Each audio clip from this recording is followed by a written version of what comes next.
welcome back to our channel How to Guide, where we post guide videos. Today I'll be teaching you guys how you guys can create a page on Facebook. It's pretty simple, so follow the steps. And before I show you the steps, if you guys are new to our channel How to Guide, hit that subscribe to our channel. Let's move on. First step, after opening Facebook, you want to click on the menu icon at the bottom right of your screen. Once you're in your Facebook menu, you can see this pages option.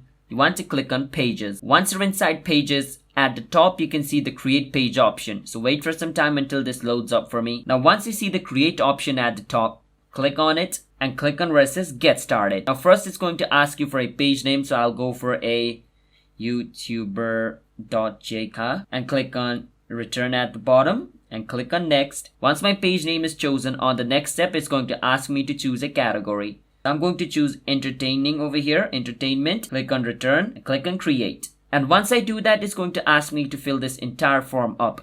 And after filling this entire form up with my phone number, email address, and click on next, my Facebook page will be created. That's how you guys can create a Facebook page on Facebook. So if you guys found our video helpful, then hit that subscribe to our channel How to Guide. I'll see you guys next time.